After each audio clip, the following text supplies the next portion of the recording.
And we now have the pleasure of hearing from our final speaker this morning, and that will be Jana Reiss.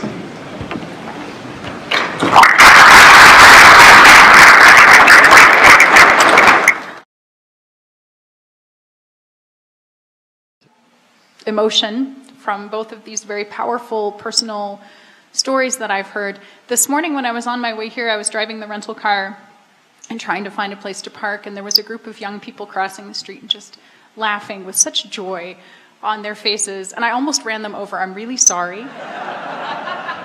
It was not personal, but I was kind of caught up in the moment, and it's a joy to be here. So this is going to be a little bit different. If you could please pull up the slides. We have, please put it in presenter mode and not where, thank you. We've had a little bit of technical difficulty this morning. We apologize for that.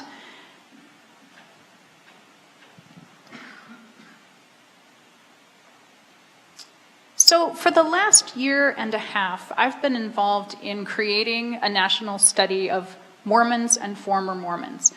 And I'm going to talk a little bit about the research specifically that we did on Mormon attitudes about homosexuality. This is the It Gets Better, statistically speaking, version.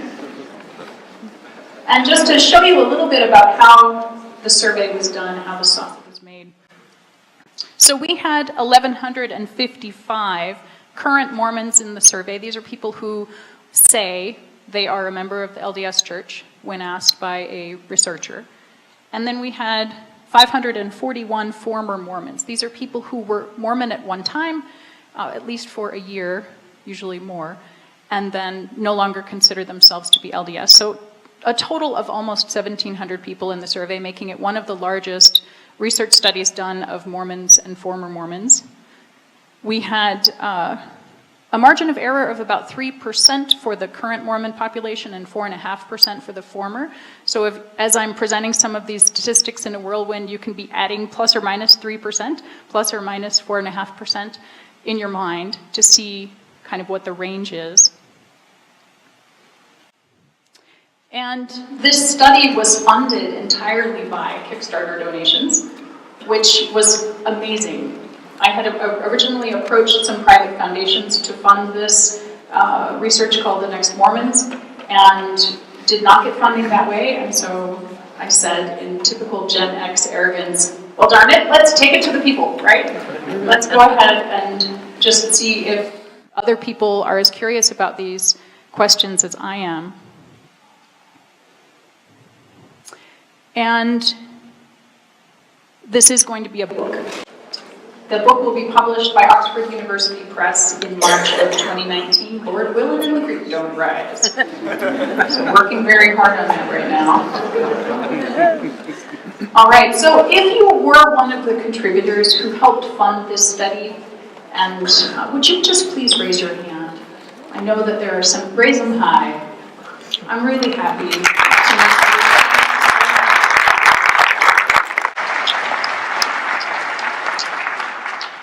I am a historian by training and only a recent convert to social science, but I'm finding that as a discipline, it is incredibly powerful to try to understand how social change is happening even as we observe it happen. I mean, as Troy said, we've seen this sort of roller coaster in the LDS Church, and as they are church leaders are trying to navigate this new territory. And so some of our research points to that. Just to give you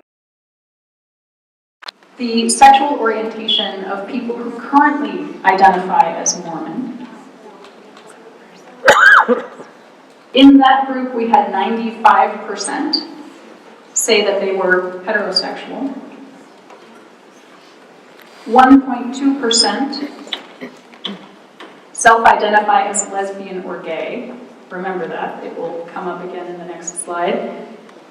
3.1% who are bisexual, and 0.7% who chose other, don't know, or prefer not to answer. That's PNTA. So 95% heterosexual. That means that in the church today, people who self-identify as Mormon, only 1 out of 20 self-identifies as anything but heterosexual. So it's a very small minority. Let's look at former Mormons.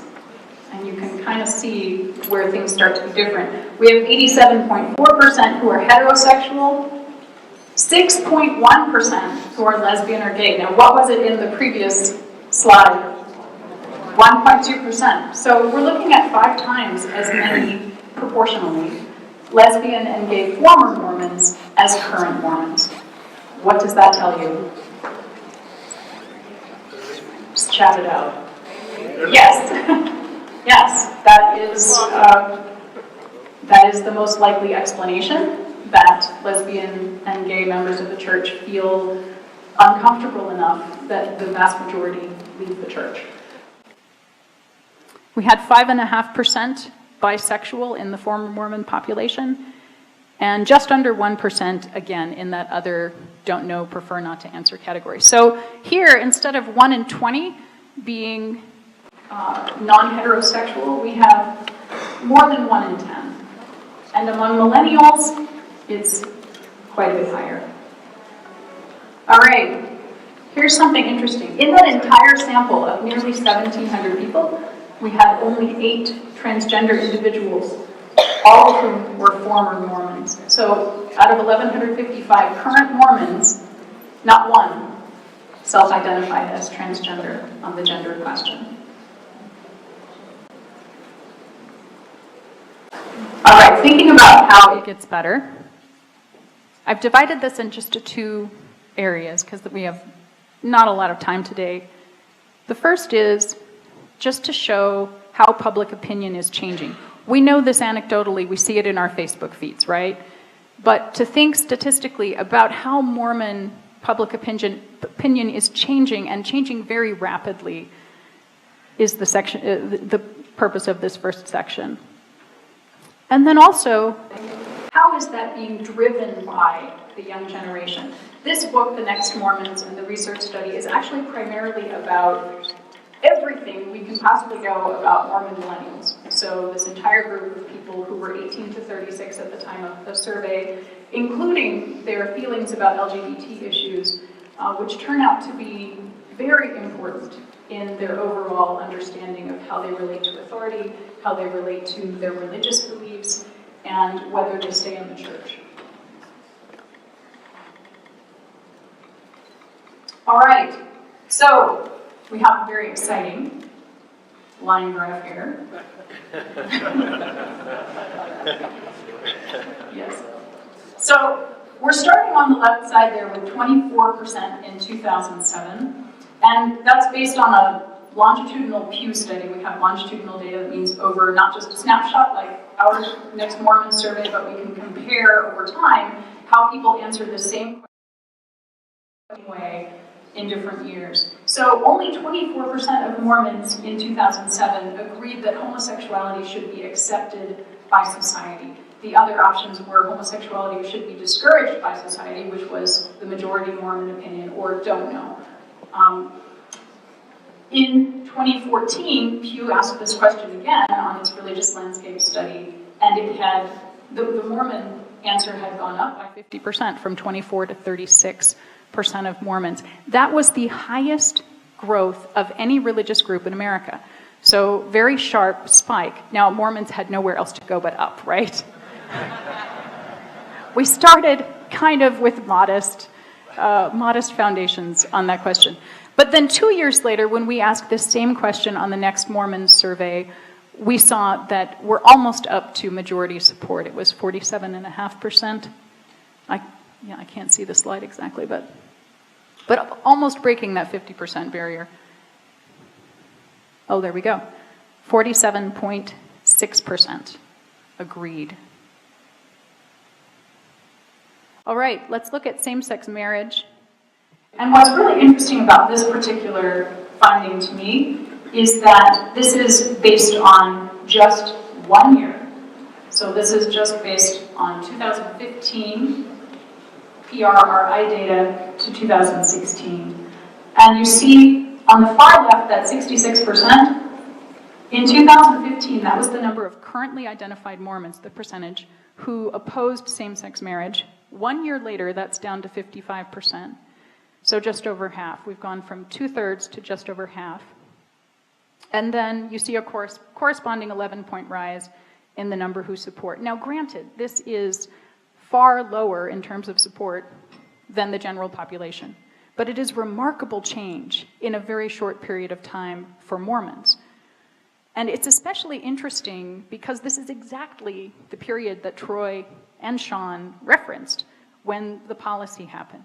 So between 2015 and 2016, two major things happened. One was that same-sex marriage became legal in the United States, and the other, for the Mormon community, is the policy. So this idea that anyone who was in a same-sex marriage might be called before a disciplinary council and labeled as apostate occurs at the same time that Mormon public opinion towards same-sex marriage is becoming more favorable in a very short period. Let's talk about policy. And I know this is a source of great pain for many people, including myself. It may be a little hard to see from where you're sitting, but this is the second half of the policy, specifically asking about baptisms and baby blessings. We asked this question in two parts, separating out the first half and the second half of the policy. This is the second half. And you can see on the bottom legend, those are the different populations that we're comparing here. So current Mormon men, current Mormon women, former Mormon men, and former Mormon women. It's interesting to look at how women feel about this.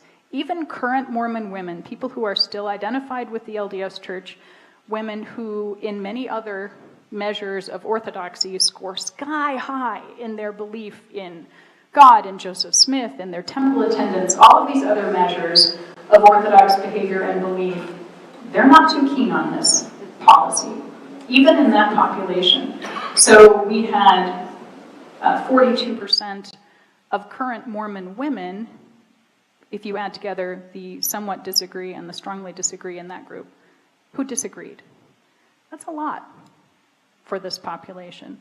And then for former Mormon women, as you can see in the yellow bar that's climbing up there on the far right, former Mormon women hate this policy.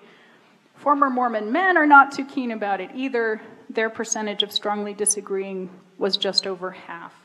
But for former Mormon women, we're looking at more like 3/4 of them who strongly disagree with this policy. Yeah. All right, so we're seeing overall growing acceptance in that nearly half of current Mormons now say that homosexuality should be accepted by society. Acceptance of same-sex marriage increased by 11 points in just 1 year. I wonder if we ask the same question in 2017, how much growth we will see. And although a majority of current Mormons agree with the 2015 LGBT policy, women and young adults are not all on board with this. So let's talk about the millennials in the second part of the presentation. So back to that question, should homosexuality be accepted or discouraged by society? Here it is broken down by generation. The boomer and baby boomer and silent generations are combined in our data because we did not have enough old men, which has never been a problem in the LDS Church before.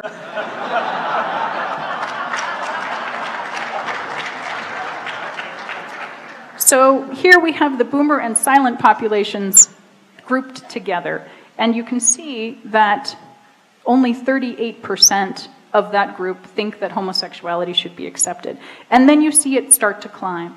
So Generation X, we're looking at 47%. And then when we break out the millennials into sort of sub-generations, where we have the older millennials who are in their late 20s and early 30s, compared to the younger millennials who are primarily in their late teens and early 20s, you see a difference even there. Older millennials, 53% say homosexuality should be accepted. Younger millennials, it's 6 in 10. And some data that is just now kind of coming out about, not Mormons, but the general population of this following generation, Generation Z. They're going to blow this out of the water.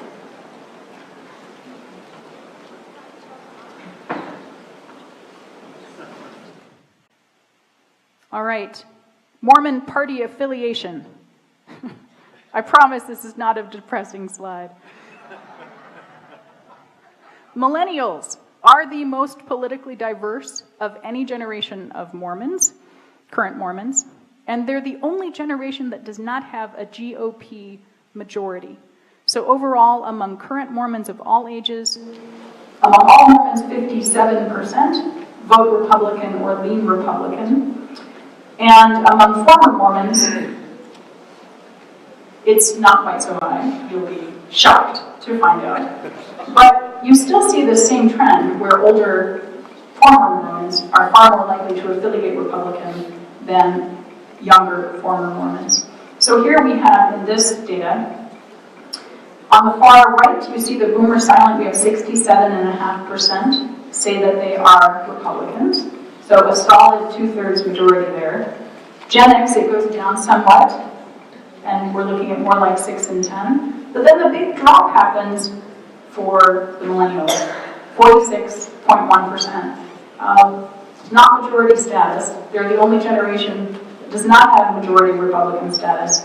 And they have almost as many Democrats as Republicans, which is pretty unusual in the Mormon world.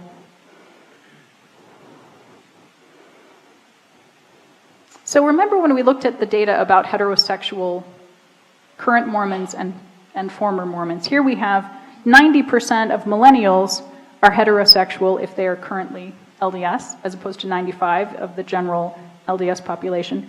83% of former Mormon millennials are heterosexual.